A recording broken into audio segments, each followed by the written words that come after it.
ಅಲ್ಲಪ್ಪ OTP ನ ನೀವು ಯಾವಾಗ ಸಿಲಿಂಡರ್ ತಗೋದ್ರೆ ಆಗ್ಲೇ ಕೊಡ್ಬೇಕು, ಮುಂಚೆ OTP ಕೊಡಕ್ ಹೋಗ್ಬೇಡಿ ಯಾರಿಗೂ. ಅದೇ ಗೊತ್ತಾಯ್ತು, ಅದೆಲ್ಲ ಗೊತ್ತಾಗಿ ನಿನ್ನೆ ನಾನೆಲ್ಲ ಮಾಡಿ ಸರಿ ಮಾಡಿದೀನಿ. ಇನ್ ಮುಂದೆ ನೀವು OTP ನ ನಮಸ್ತೆ OTP ನ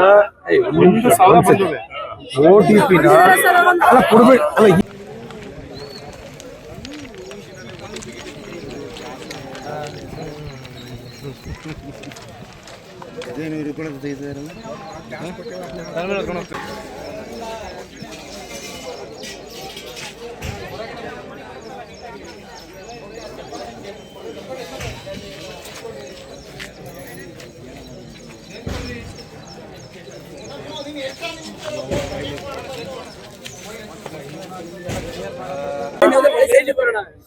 ನೀವು OTP ಯಾವಾಗ ಸಿಲಿಂಡರ್ ಅದಕ್ಕಿಂತ ಮುಂಚೆ OTP ಕೊಡಕ್ ಹೋಗ್ಬೇಕು.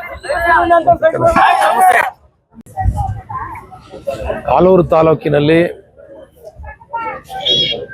ಗ್ಯಾಸ್ ಅವಶ್ಯಕತೆ ಇರತಕ್ಕಂಥ ಹಿನ್ನೆಲೆಯಲ್ಲಿ ಹೆಚ್ಚಾಗಿ ಜನಗಳು ಒಂದಸ್ತಿ ಬಂದಿರತಕ್ಕಂಥ ಪರಿಣಾಮ ಈಗ ಆಲ್ರೆಡಿ ಸಿಲಿಂಡರ್ಗಳು ಬಂದಿದ್ದಾವೆ, ಸಪ್ಲೈ ಆಗ್ತಾ ಇದೆ. ಬಟ್ ಯಾರು ಕೂಡ ಆತಂಕ ಪಡ್ತಕ್ಕಂಥ ಅವಶ್ಯಕತೆ ಇಲ್ಲ. OTP ನ ಕೊಟ್ಟು ಸಿಲಿಂಡರ್ ತಗೋಬೇಕು. ಮುಂಚಿತವಾಗಿ ಯಾರು ಕೂಡ OTP ಕೊಡಬಾರ್ದು. ಫೋನಲ್ಲಿ ಯಾರು ಕೇಳಿದ್ರೆ OTP ಕೊಡ್ತಕ್ಕಂಥದ್ದು ಅಥವಾ ಬುಕ್ ಕೇಳಿ ತಗೊಂಡೋಗ್ತಕ್ಕಂಥದ್ದು ಕೊಡಬೇಡಿ. ಯಾವಾಗ ನಿಮಗೆ ಸಿಲಿಂಡರ್ನ ತಂದು ನಿಮ್ಮ ಮನೆ ಬಾಗಿಲಿಗೆ ಡಿಸ್ಪ್ಯಾಚ್ ಮಾಡ್ತಾರೆ ಆಗ OTP ಕೊಡಿ. ಅಥವಾ ಗ್ಯಾಸ್ ಏಜೆನ್ಸಿ ಹತ್ರಕ್ಕೆ ಹೋದಾಗ ಗ್ಯಾಸ್ ಏಜೆನ್ಸಿಲಿ ನಿಮಗೆ ಸಿಲಿಂಡರ್ ಯಾವಾಗ ಕೊಡ್ತಾರೆ ಆಗ OTP ಕೊಡಬೇಕು. ಒಂದು ವಾರ ಮುಂಚೆ, ಒಂದು ದಿವಸ ಮುಂಚೆ ಮೊದಲೇ OTP ಕೊಡಿ. ದಯವಿಟ್ಟು ಕೊಡಕ್ಕೆ ಹೋಗ್ಬೇಡಿ. ಎಲ್ಲವೂ ಕೂಡ ಸರಿಯಾಗಿದೆ, ಸರಿಯಾಗಿ ನಡೀತಿದೆ. ಇರ್ತಕ್ಕಂಥ ಎಲ್ಲರೂ ಕೂಡ ಗ್ಯಾಸ್ ಸಿಗುತ್ತೆ ಅಂತಕ್ಕಂಥದ್ದು ನನ್ನ ಆಶೆ.